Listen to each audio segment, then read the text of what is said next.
Sederhana, santai, dan untuk perubahan. X Transformer, let the talk begin. Selamat datang Bang di studio KP2 KP Panda.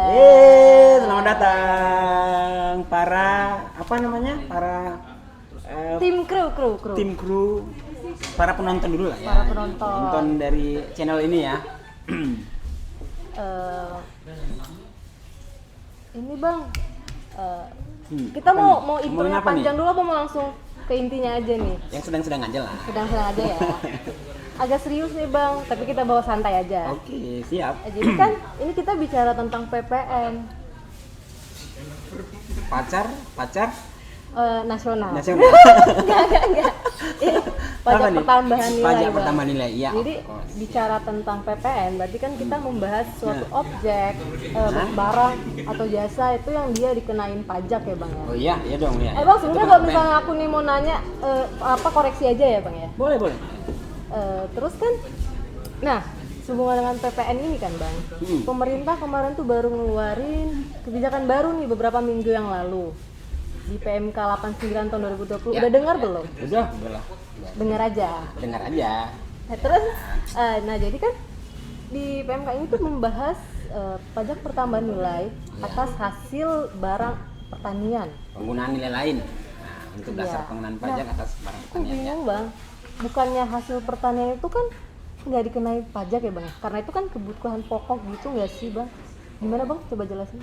Ya, jadi memang MA juga melihat bahwa barang hasil pertanian ini nih, kan, perlu memang untuk asas keadilan dikenakan juga lah PPN. Itu keluar peraturan hasil keputusan dari MA, makanya tahun 2013 itu penggunaan PPN kepada hasil pertanian dikenakan lagi. Ya, gitu ceritanya. Jadi sebelumnya Dan udah pernah sampai sekarang. Sebelumnya udah pernah dibahas. Terus Dengan adanya nih, kalau tadi kan pertama kenapa dikenakan barang pertanian sebagai asas keadilan juga untuk yang lain. Yang kedua, ya kenapa akhirnya ada nilai lain? Ya, kita langsung kasih bocoran aja ya. Nilai lainnya dulu dari 10% nih jadi 1%. Ya, yang pasti istilahnya diskon dong ya. Diskon 9% loh. Jadi kalau terkait pandemi ini, itu menjadi semacam insentif lah ya. Atas jadi nanti masyarakat ketika mau membeli barang-barang pertanian ini pun dari yang ataupun memanfaatkan atau menggunakan untuk produksi dari industrinya, nah harganya kan bisa berkurang, kan gitu, dari yang tambah 10% menjadi 1% saja, jadi insentif lah. iya, jadi kan objeknya itu barang hasil pertanian itu kan ada batasan-batasannya kan Bang? Iya. Nggak semuanya ya? Iya, nggak semuanya. Jadi kalau di PMK 89 itu sudah jelas disebutkan ya, bahkan proses yang digunakan sampai dengan apa jenis barangnya. Nah, kalau di undang-undang PPN sebelumnya kan ya, itu memang udah jelaskan ada 4 itu ya yang tidak dikenakan PPN kan gitu ya. Yang pertama hasil tambang yang langsung diambil dari sumbernya. Nah, yang kedua ini barang-barang pokok yang menjadi kebutuhan orang banyak. Nah, ini termasuk bahan makanan pokok yaitu beras, padi. Nah, itu tetap tidak dikenakan, tetap tidak Kalau misalnya dikenakan. makanan pokok aku spaghetti gimana Bang? Nah, kalau makanan pokoknya di spaghetti, beli di mana spagettinya, Neng? Oh, Di sini. Di Itali. Terus Ya, sayur-sayuran, buah-buahan itu tetap Itu juga itu tidak dikecualiin? dikenakan. Ya, dikecualikan memang. Nah, karena memang itu termasuk barang yang dibutuhkan oleh masyarakat banyak.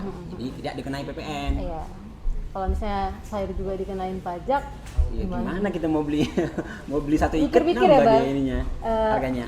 Terus siapa aja gitu yang bisa memanfaatkan ini gitu Bang? Nah. Yang tarif inilah, nilai lain ini yang bisa Ya, jadi memanfaatkan. tadi nilai lain yang berhak menggunakannya pertama kan ya dia harus ya pasti PKP lah ya. Kan dia PKP dulu lah ya. Nah, dia harus PKP dulu kan gitu kan. Karena memang selama ini kan PKP wajib memungut 10%. Nah, jadi dengan adanya PMK 89 ini jadi 1% lah. Nah, siapa-siapa aja yang memang ya yang pertama yang melakukan penjualan atau penyerahan barang-barang hasil pertanian gitu. Iya. Hasil pertanian ini dialah yang akan berhak untuk menggunakannya. Tapi nah ini untuk berhak menggunakan ini harus ada pemberitahuan dong. Iya. Pemberitahuan ke kantor Tapi pajak. bukan Bang, di aturan itu katanya itu dia kenapa dikeluarin itu buat mempermudah para pelaku usaha di bidang pertanian. Mempermudahnya itu gimana sih Bang? Nah, gini. Emang sebelumnya ribet ya? Ya gini, sebenarnya gini. mempermudahnya sebenarnya kan kalau ini ya ceritanya nih ya.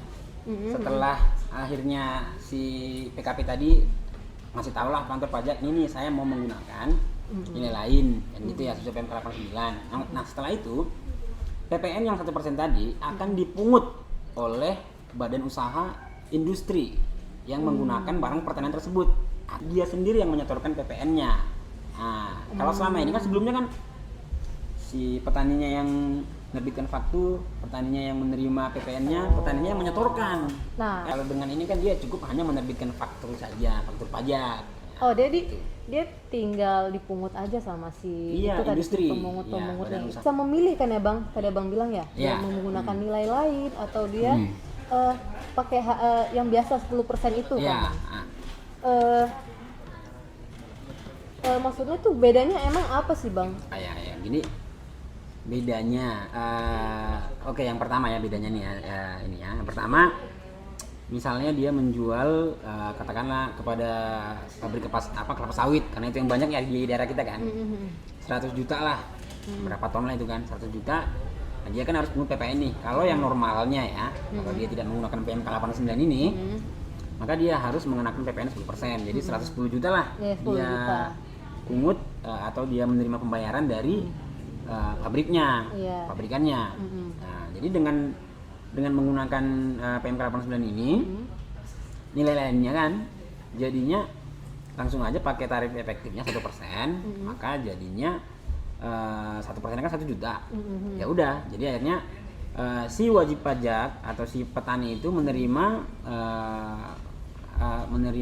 uang penjualan dari kelapa sawit tersebut 100 juta. 1 jutanya lagi langsung dipungut oleh si pabrikan, pabrik kelapa sawit tersebut. Nah, dialah sendiri yang akan menyetorkannya nanti gitu. Jadi maksudnya kalau misalnya menggunakan nilai lain itu dia lebih gampang lah, dia tinggal dipungut dan Iya. dia kewajibannya dilakukan sama si pemungut itu kan bang. Ya. Terus kan bang, nah kalau tadi harga jual tuh dia berarti kayak biasa aja gitu ya. Ya. Nah perlakuannya itu nanti bang di pelaporannya. Kan gimana? Nah kalau pelaporan nih ada satu tambahan memang biasa memang rata-rata memang yang menggunakan nilai lain seperti itu ya, bahwa PKP tersebut ketika dia menggunakan nilai lain ya dia terbitkan faktur dan segala macamnya normal, cuma dia tidak bisa mengkreditkan pajak masukannya lagi Yang nilai kalau lain. ada penggunaan nilai lain tersebut. Oke bang Hekso, makasih ya buat waktunya. Dan buat teman-teman yang masih bingung dan ada yang mau ditanyain, boleh nanti komen aja di kolom komentar di bawah ini. Terima kasih. Masih, bye-bye. Dan buat kamu semuanya, jangan lupa subscribe, like, dan berikan komentar yang menarik. Karena ada giveaway bagi kamu-kamu yang beruntung di setiap episodenya.